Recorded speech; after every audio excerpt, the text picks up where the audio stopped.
I go by Paige, and I've been on this earth for 28 years.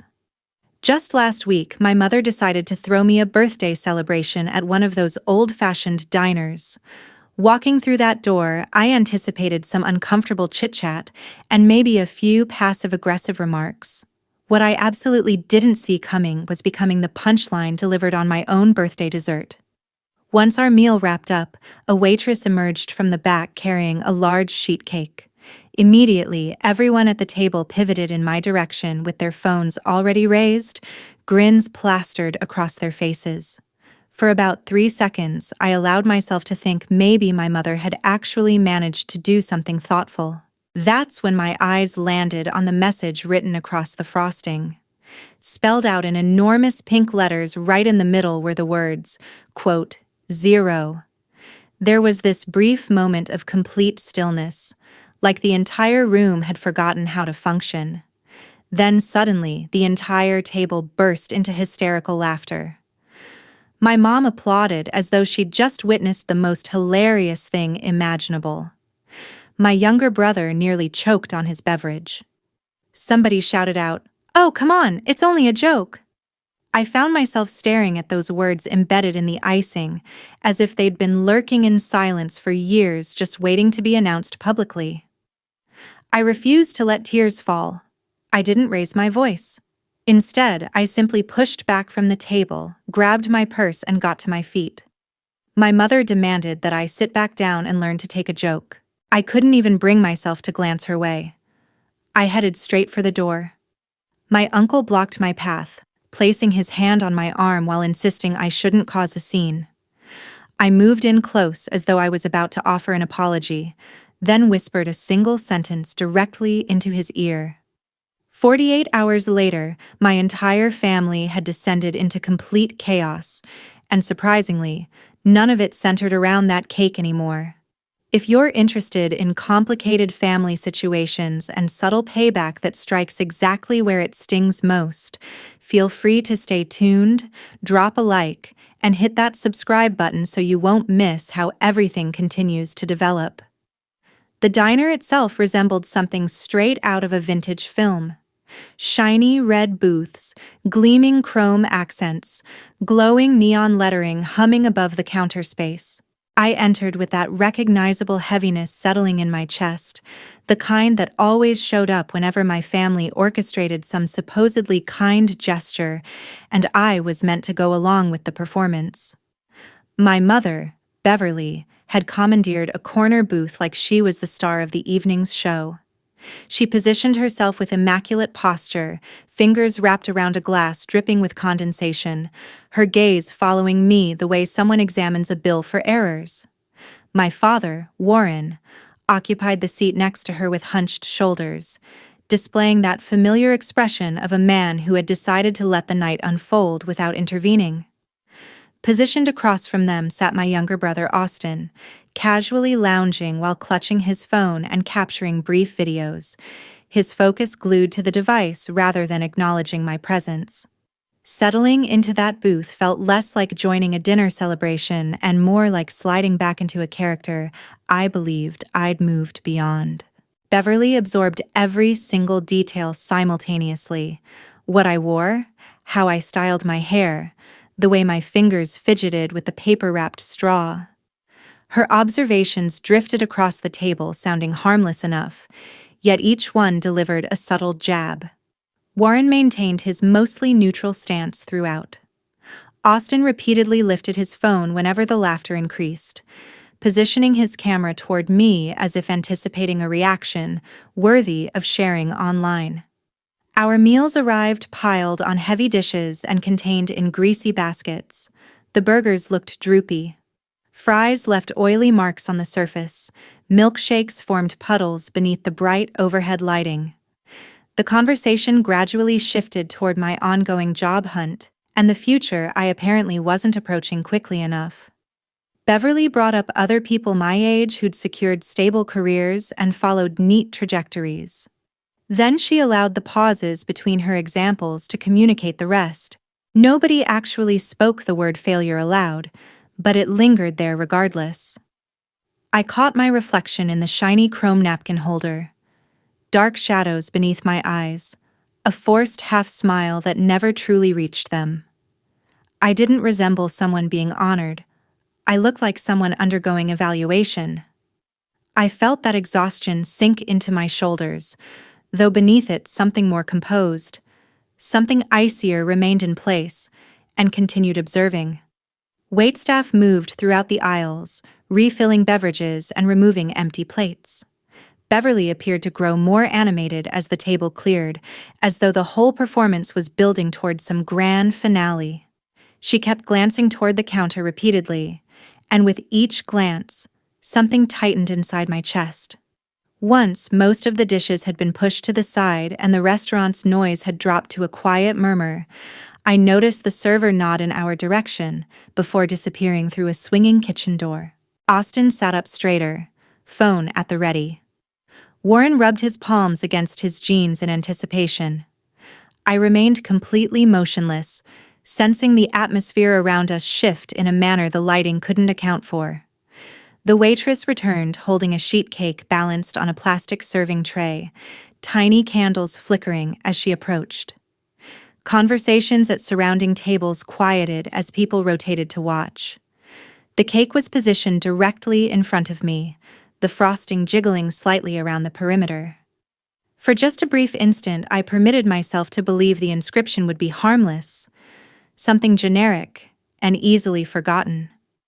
Then I registered what they'd specifically requested to have written above my name. The response was immediate and explosive, a wave of laughter that drowned out whatever tune the jukebox was playing. Beverly clutched her hand to her chest in pure joy. Austin raised his phone even higher to capture every moment. Warren observed me with the careful attention of someone wondering if glass is about to shatter. Sitting there beneath cheap neon lights with that message staring back at me from the sugary surface, I finally understood I wasn't misinterpreting their behavior or being overly sensitive. This wasn't some mistake or a joke that accidentally went overboard. It represented exactly how they wanted to label me, purchased and displayed on a plastic tray. Several months before that particular birthday, I dedicated a Saturday afternoon at my parents' residence doing what they referred to as a simple favor. My dad's back had been bothering him, and he required assistance clearing out the compact room he utilized as an office space. In his perspective, I possessed free time and functional arms, which automatically made me the logical option.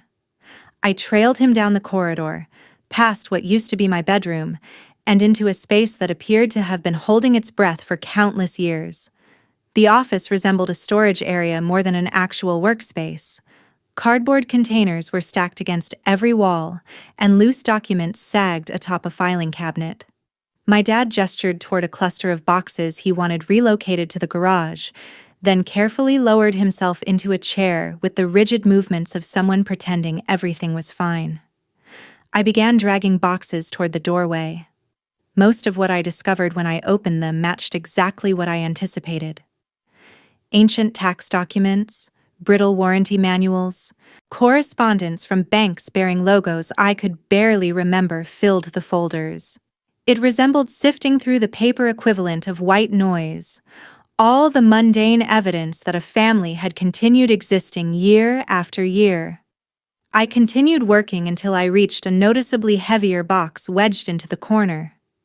Inside, the folders were arranged in orderly rows, each one marked in my dad's meticulous handwriting. Toward the back, one particular folder caught my attention. The cover was cream-colored instead of standard manila, the edges rounded from repeated handling. My name was inscribed across the front in blue ink, and beneath it in smaller letters appeared the word, education. For a moment, I simply held it while listening to my heartbeat accelerate. Then curiosity overwhelmed me. The initial pages were documents from an investment firm. My grandfather, Harold, was identified as the individual who established the account. His slow, shaky signature appeared at the bottom of the paperwork, exactly the way I recalled it from birthday greetings. The explanation was straightforward. Funds designated for my college expenditures. The early account records displayed consistent deposits arriving on schedule, modest amounts initially, then increasingly larger ones as the pages advanced. The balance grew line by line, a quiet documentation of someone constructing a safety net beneath the version of me they hoped would eventually exist. For a moment, I could almost visualize that imaginary future. The one where I arrived on campus without a knot of anxiety about how to finance it. Halfway through the stack, the pattern abruptly changed. Deposits ceased. Withdrawal forms materialized in their place. Substantial amounts departed the account in irregular chunks, sometimes separated by only a few weeks. The signatures on those forms varied as well. My mom's name on certain pages, my Uncle Russell's on others, alongside vague notations about family necessities and temporary assistance that could mean practically anything or absolutely nothing. By the final record, the balance had been nearly depleted, and the account was terminated. The date landed precisely before the year I sat at our kitchen table completing financial aid applications and being informed there was nothing saved, that we were all doing the best we could manage, and I would need to piece together the rest myself. Sitting on the carpet with that folder spread across my lap, I felt previous conversations tilt out of alignment. There had been money once. It simply never made its way to me. My hands felt shaky, but my thoughts remained crystal clear. I retrieved my phone and discreetly photographed every single page in the folder, one after another, until my camera roll contained a complete copy of a story nobody had ever shared with me. Then I restacked the documents exactly as I'd discovered them, returned the folder to the box, and sealed the lid before transporting it downstairs. During the drive home, my bag sat heavy on the passenger seat, my phone inside it, holding evidence that my family hadn't simply mishandled my emotions. Long before a cake spelled it out explicitly, they had already spent my future. The days following my birthday settled into a calculated quietness. I powered off my phone when I arrived home and allowed the apartment to remain silent. I attended my temporary job, returned to my small space, prepared basic meals, and moved through each evening without the constant vibration of other people's opinions in my palm. It resembled less of hiding and more of finally stepping outside a room where I'd been on trial for years. In that silence, my thoughts slowed enough to organize themselves.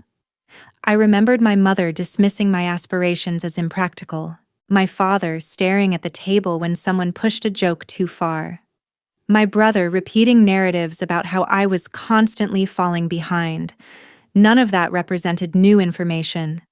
What transformed was the message on the cake connecting those moments together. Once I'd witnessed it written out explicitly, it stopped being feasible to pretend they intended anything kinder. On the second evening, I reactivated my phone. The screen flooded with missed calls, voicemail notifications, and message previews. My mother's name materialized repeatedly, followed by my father, my Uncle Russell, and Austin. Lengthy threads of texts and several emails awaited. Scanning through them proved sufficient. My mother portrayed the dinner as support I had misinterpreted and relied heavily on the concept that she had sacrificed excessively to deserve this distance. My father encouraged me to communicate before things escalated too far. Russell concentrated on my response as though departing had been the actual transgression. Austin attempted to treat the entire situation as a joke we would ultimately laugh about. I chose not to respond to any of them individually. I composed one brief message in the family thread stating that I knew about the college fund my grandfather had established for me, that I possessed copies of the account documentation and records, and that I would not be addressing it through text messages. There was nothing theatrical in those sentences, simply the acknowledgement that the secret buried in their files was no longer invisible. When the message sent, the silence that emerged felt heavier, yet more stable, like a floor that had stopped shifting, even if the room remained dark. Shortly afterward, a name illuminated my screen that almost never appeared. My Aunt Francine resided several states away and typically remained on the periphery of family gatherings, close enough to maintain politeness but distant enough to avoid being dragged into every argument. Her call carried a different significance from the others. She'd spoken with her daughter, my cousin Jordan, who had already heard the birthday narrative through relatives who never allowed anything to stay quiet. In that iteration, I became the dramatic one, abandoning the dinner over a harmless joke and throwing around allegations about money I didn't comprehend. Somewhere in that game of retelling, my whispered remark to Russell had morphed into a rumor. Sitting on my couch, I informed Francine about the folder in my father's office, the account designated for my education, the consistent deposits that terminated, the withdrawals signed by my mother and my uncle, the dates that aligned with the years I signed loan documents. Speaking it aloud transformed scattered numbers into a sequence of cause and effect. Francine listened without interrupting. When I concluded, she acknowledged that minor comments from my grandfather years earlier had led her to suspect something had been saved for me, but she'd convinced herself she was mistaken because my parents never spoke as though it existed. Hearing the specifics forced her to examine that discrepancy. She requested I send what I possessed. I opened my laptop, accessed the email where I'd archived the images and documents, and attached every file to a message addressed to her. Watching the progress indicator advance across the screen, I recognized how long I'd been gripping that knowledge alone. When the email finally departed my outbox, the evidence no longer existed solely on my phone and in my memory. The weight of what my family had accomplished shifted slightly away from being a secret I carried and towards something that could, at minimum in theory, be held up to scrutiny. The email from Francine containing the lawyer's contact information felt distinctly different from everything my family had transmitted so far. It was concise and pragmatic, with no guilt woven into the sentences. She wrote that what I'd uncovered matched things my grandfather had once hinted at, and that this was more substantial than a misunderstanding. She knew someone who dealt with situations where funds intended for one individual quietly ended up in someone else's account. The lawyer's office was compact and tidy, tucked above a coffee shop in the downtown area. He glanced at the stack of documents I brought and requested I explain them before he examined anything. I presented the narrative in chronological order, from the labeled folder in my dad's office to the closed account, then the student loans and years of payments that followed. Articulating it that way made my own existence sound like a case file. He reviewed each page with steady focus, verifying names, dates, and account numbers without commentary. To him, the college fund wasn't a favor. It was an account with an explicit purpose and an identified beneficiary. The withdrawals weren't errors, but intentional transfers that never contacted tuition offices or housing departments. In straightforward language, he explained there were formal methods to demand that money back, along with the growth it should have accumulated. Hearing those words unsettled me and grounded me simultaneously. I'd always left space for the possibility that there was some emergency or confusion I hadn't known about. Now an outsider was examining the same numbers and calling them misuse without hesitation. It was both anchoring and quietly devastating to realize my mother and Russell had witnessed my name on that account and still emptied it. When he questioned whether I wanted to proceed, the answer was already sitting behind my ribs. I thought of the years of balancing rent and minimum payments, of my mother still discussing me as though I were lazy and ungrateful. Walking away would have meant selecting their comfort over my future again. I informed him I wanted to pursue whatever steps were necessary. Those steps appeared straightforward on paper. He requested official documentation from the investment firm and the bank, so nothing depended exclusively on the copies I'd discovered. He drafted a letter to my mother and Russell declaring that their use of the fund was under examination and that documents connected them to every withdrawal. He copied Francine so at least one other adult in the family witnessed the situation in formal terminology instead of sentiment. As soon as those letters arrived, the atmosphere of the family group chat transformed. The typical flow of jokes and photographs was displaced by lengthy messages about loyalty and keeping problems within the family. My mother wrote about feeling attacked and maintained that everything she'd accomplished was for us. My father attempted to calm everyone from the sidelines, but his messages sank without altering anything. Austin contributed vague remarks about drama that didn't use my name, but clearly pointed at me. In the midst of that commotion, my cousin Jordan began posing questions. She wanted to understand when the account had been opened, who possessed access to it, and why I'd never been informed it existed while I signed loan paperwork. She didn't attach the documents she'd seen, but every question suggested there was more evidence than my parents were acknowledging. Nobody answered her directly. They evaded, redirected the topic, and circled back to my attitude instead of the money. Watching all of this develop on my phone felt sharp and surreal. For years, whenever I questioned the way my family treated me, it transformed into a lecture about how sensitive I was. Now, someone else in the same thread was tracing the same fractures without apologizing. While the chat continued spinning, the lawyer transmitted a brief update confirming that the official records matched my copies and that we possessed enough to demand repayment. It didn't erase my debt, but it shifted where the weight of the narrative sat. For once, I wasn't the only one holding it. The next turning point materialized at my door, not in my notifications. It was a slow, cautious knock on a vulnerable night when the building was already silent, and my brain was somewhere between exhausted and numb. I stood there for a moment, hand hovering over the handle, knowing that whoever was on the opposite side wasn't here to make this simpler. Avoiding them had never altered what they'd done. It had only postponed when I had to confront it. My mother stood in the hallway, coat half-buttoned, hair pulled back excessively tight, like she'd rushed out before she could convince herself to stay home. The overhead light in the corridor made her appear sharper, less soft focus than she preferred to project. For years, seeing her at my doorstep would have felt like rescue. That night, it felt like the past attempting to force its way back in. I opened the door, but I didn't step aside. She entered my apartment as though it were a space she had the authority to inspect. Her eyes skimmed over the second-hand couch, the unstable table, the pile of bills on the counter. Nothing about the space aligned with the image she'd always held up as a successful adult life.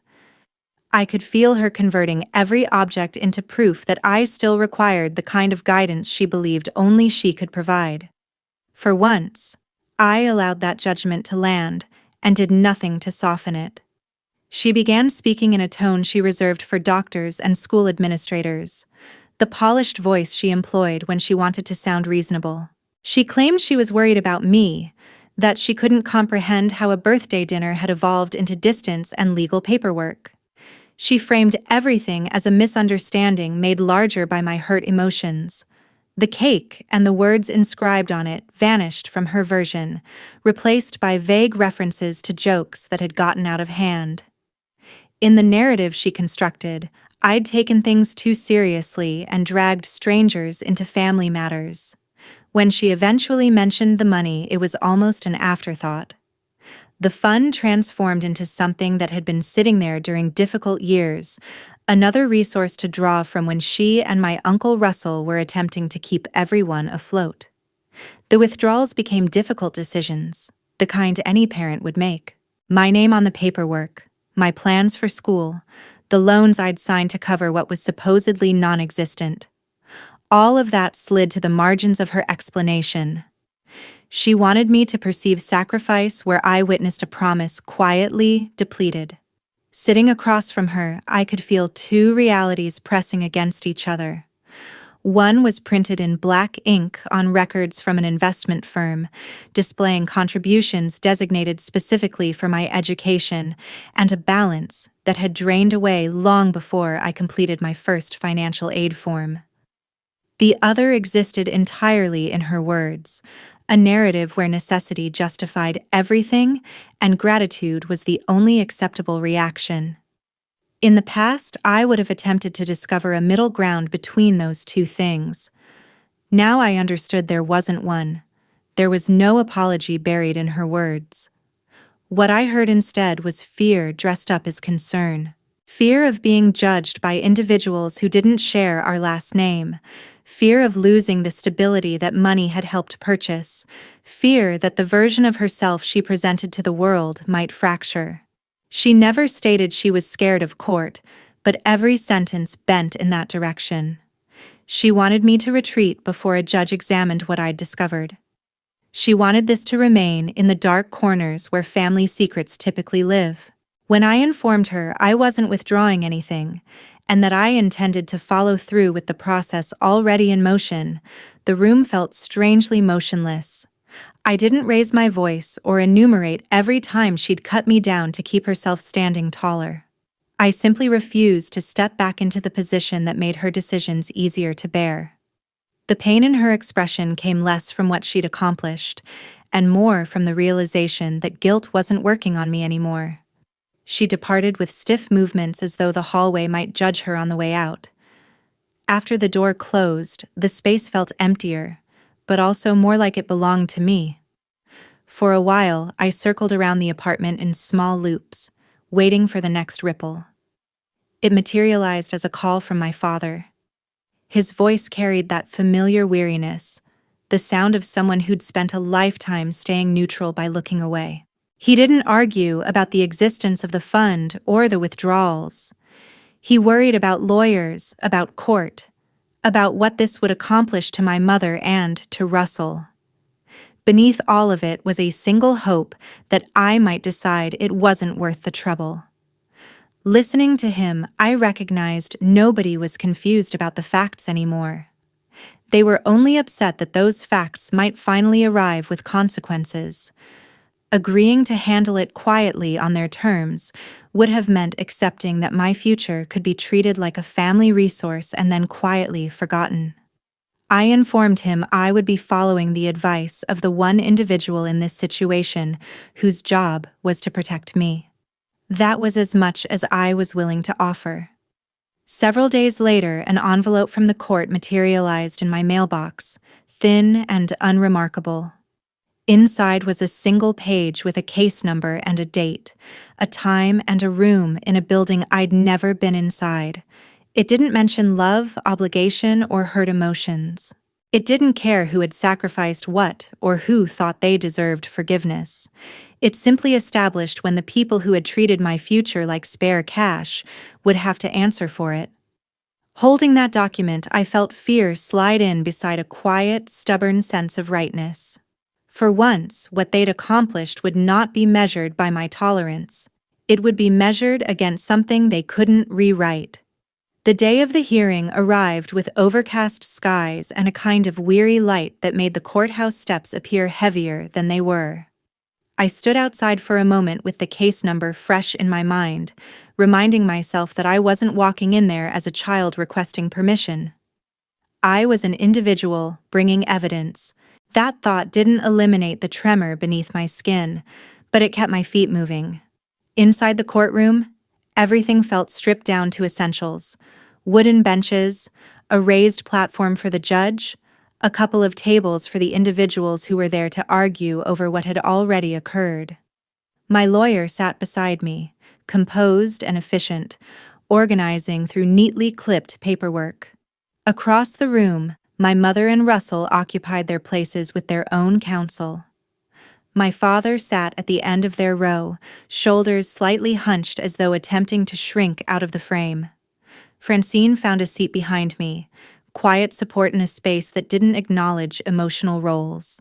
The judge didn't care about the cake, the diner, or any of the words that had been exchanged in messages afterward. The only language that held significance there was the one printed on account forms and bank records. One by one, my lawyer presented the narrative in that dialect. He displayed the documentation my grandfather had signed establishing the fund, The designation that identified me as the individual the money was intended to help, the years of steady contributions, and then the sharp turn where deposits ended and withdrawals commenced. Each page displayed the same pattern. The signatures at the bottom belonged to my mother and my uncle. The funds transferred into their accounts, with vague labels that never contacted tuition offices or housing bills in my name. The official documentation from the investment firm matched the copies I'd taken from my father's office. There was no missing paperwork, no hidden clause that stated they could convert that money into a general family pool when it suited them. On paper, it was straightforward. Money designated for one purpose had been redirected elsewhere. Their side leaned heavily on context.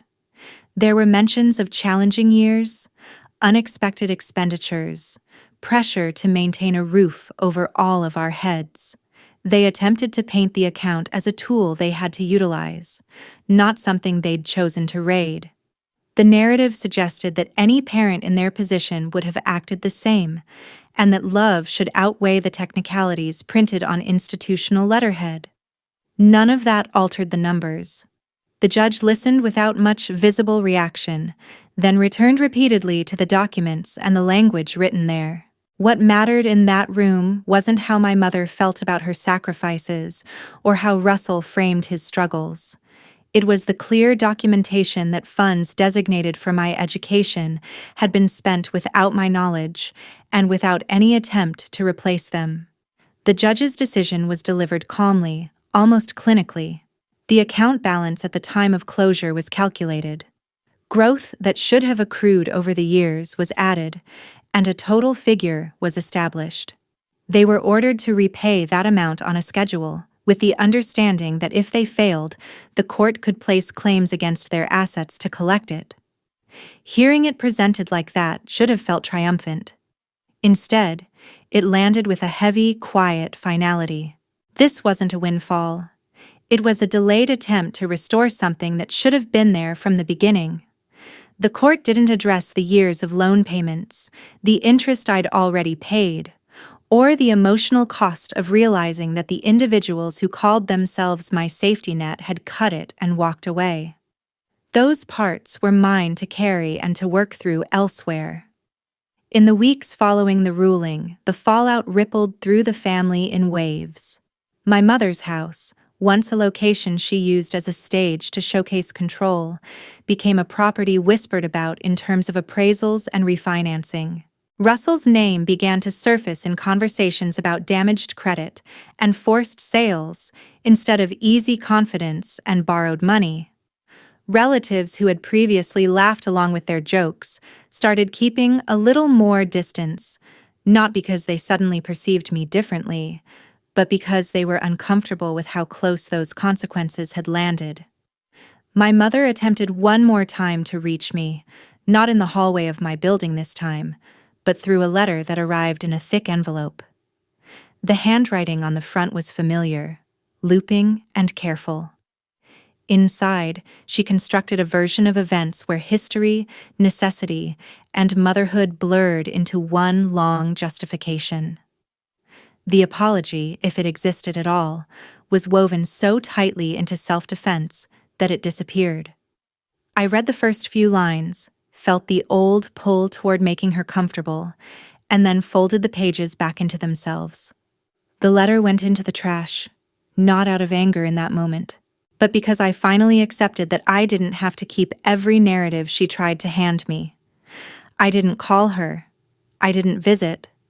I didn't show up to help sort through whatever she might have to sell to meet the repayment orders. Severing contact wasn't a gesture meant to punish her. It was a boundary that should have existed long before a judge ever spoke her name. My connection to Russell disappeared just as completely. There were no dramatic confrontations, no final speeches in parking lots or hospitals, just a slow, deliberate decision not to step back into rooms where being related was used as an excuse to ignore harm. Life after that didn't suddenly become easy. My loans didn't evaporate. I still had to work, to hunt for better pay, to figure out what I wanted my future to look like now that it wasn't tethered to their approval. I started therapy and walked through years of patterns, not because a court told me to, but because I wanted to stop living like I was always one wrong move away from being labeled the disappointment again.